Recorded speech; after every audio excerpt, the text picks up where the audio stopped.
The sudden emergence of an urgent and highly coordinated military operation began long before the first rotor blades cut through the night air. Deep within the command structure of the United States Special Operations Command, intelligence reports had been building for days, painting a picture that demanded immediate action. Satellite imagery, intercepted communications, and rapidly shifting regional signals pointed toward a narrow window of opportunity near the tense frontier surrounding Iran. Decisions at that level of command are never made lightly. Every movement, every aircraft launch, and every soldier deployed carries enormous geopolitical weight. But when the final order came through, it moved with the speed and precision that only elite military systems can deliver. In darkness thick enough to hide even the horizon, specialized helicopters lifted from a forward operating location far from the public eye. Among them were modified versions of the legendary MH-47G Chinook, aircraft specifically designed for long-range special operations missions. These machines are far removed from the standard transport helicopters most people imagine. Reinforced systems, extended fuel capacity, advanced navigation arrays, and the ability to operate in almost total darkness make them ideal for missions that require stealth, speed, and endurance. As their twin rotors gathered momentum, the aircraft rose into the night sky, carrying teams of elite commandos from the United States Army's Special Operations Units, soldiers who train for years for the rare moments when their skills are required under the most extreme circumstances. The flight path itself remained deliberately unpredictable. Rather than approaching directly, the helicopters traced a route designed to reduce detection risks and maintain operational secrecy. At high altitude, navigation systems guided the aircraft across vast stretches of dark terrain where conventional radar coverage was limited or fragmented. Inside the helicopters, the commandos prepared in near silence. Equipment checks were repeated with meticulous care. Oxygen systems were tested, parachutes were inspected, and night vision optics glowed faintly as each operator reviewed the final details of the insertion plan. The mission called for a method rarely seen outside the most specialized units in the world, a high-altitude free-fall deployment launched directly from the rear ramp of the Chinooks. This approach allows operators to exit the aircraft at extreme heights and glide silently across long distances before reaching their target area. It minimizes the time helicopters must remain near hostile airspace while giving ground teams the ability to land with extraordinary precision. For the pilots, maintaining the correct altitude, speed, and flight stability during the drop required absolute focus.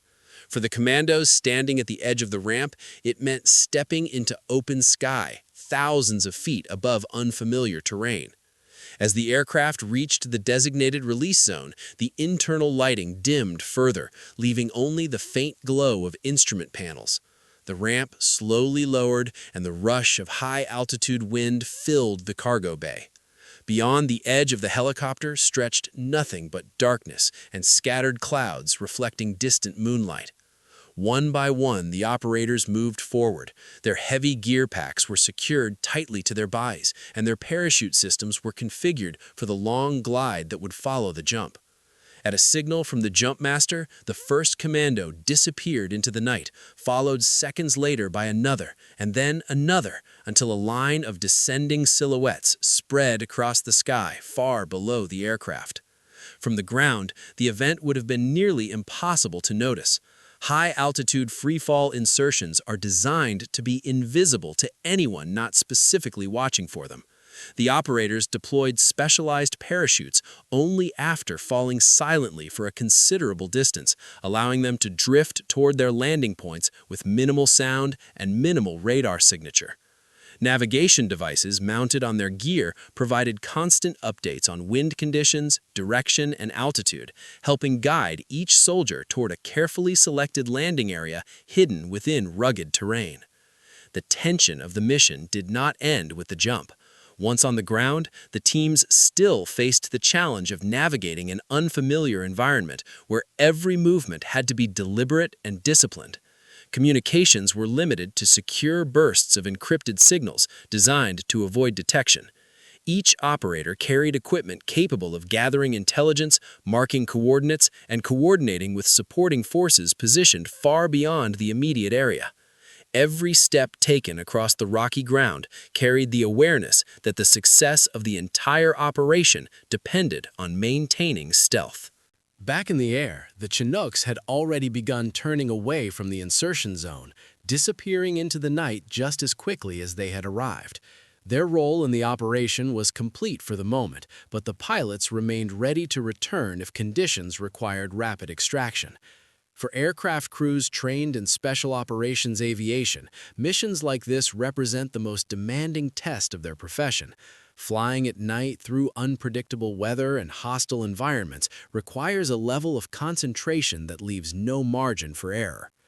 What made this operation particularly sensitive was the location itself. The region surrounding Iran has long been one of the most strategically complex areas in the world. Military activity there is watched carefully by multiple governments, intelligence agencies, and surveillance systems.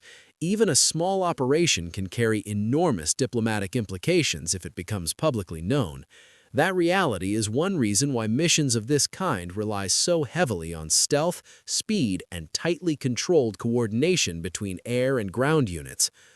Hours after the initial drop, the Commandos continued moving toward their objective, using the natural landscape for concealment while remaining in constant awareness of their surroundings. Their training emphasized patience above all else.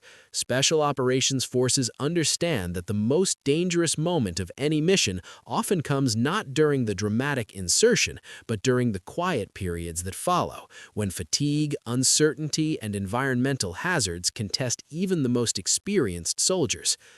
Far above them, surveillance assets monitored the region continuously, feeding updated information back to command centers tracking the operation in real time. Analysts studied terrain patterns, movement signatures, and potential threats, while commanders evaluated whether conditions were evolving as expected.